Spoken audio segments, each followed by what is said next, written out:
పూర్తి వివరాలకు చదవండి రేపటి అక్షర శిల్పం దినపత్రికలో.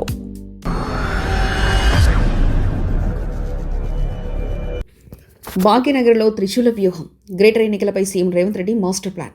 మూడింట విడివిడి పోలింగ్లతో ప్రత్యర్థులకు చెక్. తెలంగాణ రాజకీయ ముఖచిత్రంలో అలా.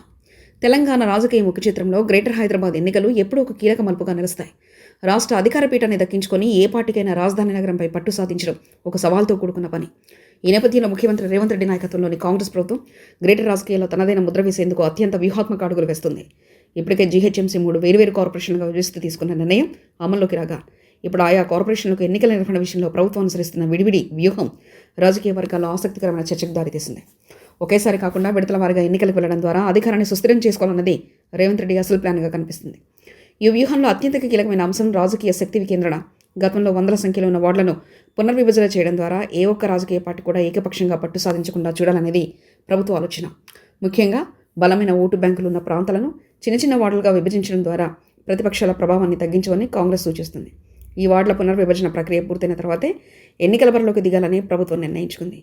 దీనివల్ల కొత్తగా ఏర్పడిన 3 కార్పొరేషన్లో మేయర్ పీఠలను దక్కించుకోవడం తమకు సులభతరం అవుతుందని అధికార పార్టీ నేతలు అంచనా వేస్తున్నారు.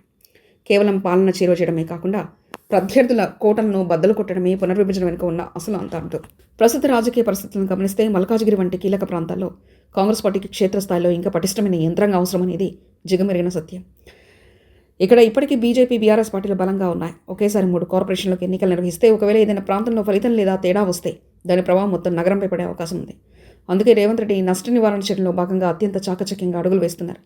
తమకు పట్టున్న ప్రాంతాల్లో ముందుగా ఎన్నికలు నిర్వహించి అక్కడ విజయం సాధించడం ద్వారా వచ్చే సానుకూల పౌలను ఇతర కార్పొరేషన్లకు మళ్లించాలనేదే ఆయన ఎత్తుగడ. ఇలా విడివిడిగా ఎన్నికలు వెళ్లడం వల్ల ప్రతిపక్షాల దృష్టిని కూడా కేంద్రీకరించకుండా చేయవచ్చని ప్రభుత్వం భావిస్తుంది. సైబరాబాద్ పరిధిలోని ఓటర్ల నాడి పట్టుకోవడం కూడా ఈ వ్యూహంలో ప్రధాన భాగం. కుకటపల్లి, షేర్లింగంపల్లి, కుత్బుల్లాపూర్ వంటి నియోజకవర్గాల్లో ఆంధ్ర మూలలో ఉన్న ఓటర్లు అత్యధికంగా ఉన్నారు. వీరి మద్దతు ఏ పార్టీకి ఉంటే ఆ పార్టీ గెలిపే నల్లేరు మీద నడక అవుతుంది. అందుకే తక్షణమే ఎన్నికలకు వెళ్లకుండా ఈ ప్రాంతంలో మౌలిక వసతుల కల్పనపై ప్రభుత్వం ప్రత్యేక దృష్టి సారించింది.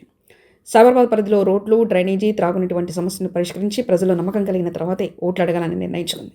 ఇందుకోసం ముఖ్యమంత్రి రేవంత్ రెడ్డి ఇప్పటికే 99 రోజుల ప్రత్యేక అభివృద్ధి కార్యాచరణ ప్రకటించారు. ఈ స్వల్పకాలంలో పెండింగ్లో ఉన్న ప్రాజెక్టులను వేగంగా పూర్తి చేసి భారీ స్థాయిలో ప్రారంభోత్సవాలు నిర్వహించడం ద్వారా ఎన్నికల ప్రచారానికి పునాది వేయాలని చూస్తున్నారు. విడివిడి ఎన్నికల నిర్వహణ వెనుక ఉన్న అసలు లెక్కలు అధికార యంత్రాంగానికి సమర్థవంతంగా వాడుకోవడమే. 3 కార్పొరేషన్లకు వేర్వేరు సమయాల్లో పోలింగ్ జరపడం వల్ల ప్రభుత్వం తన పూర్తి శక్తిని, యంత్రాంగాన్ని ఒక్కో ప్రాంతంపై కేంద్రీకరించే వీలుంది. ఇది కేవలం ఎన్నికల నిర్వహణే కాకుండా ఓటర్లను ప్రభావితం చేసే పథకాలను అమలు చేయడానికి కూడా దోహదపడుతుంది. ఒక ప్రాంతంలో వచ్చిన విజయాన్ని మరో ప్రాంతంలో ప్రచారాస్త్రంగా వాడుకుంటూ మొత్తం 3 మేయర్ పీఠాలను కైవసం చేసుకోవాలన్నది రేవంత్ రెడ్డి త్రిశూల వ్యూహం. ఒకవైపు అభివృద్ధి, మరొక వైపు రాజకీయం, రెండింటినీ సమపాళ్లలో మేళవించి నగరంపై పట్టు సాధించేందుకు ముఖ్యమంత్రి వేసిన ఈ స్కెచ్ ఏ మేరకు ఫలిస్తుందో కాలమే నిర్ణయించాలి. మరిన్ని కథనాల కోసం సబ్స్క్రైబ్ చేసుకోండి మీ అక్షర శిల్పం. పూర్తి వివరాలకు చదవండి రేపటి అక్షర శిల్పం దినపత్రికలో.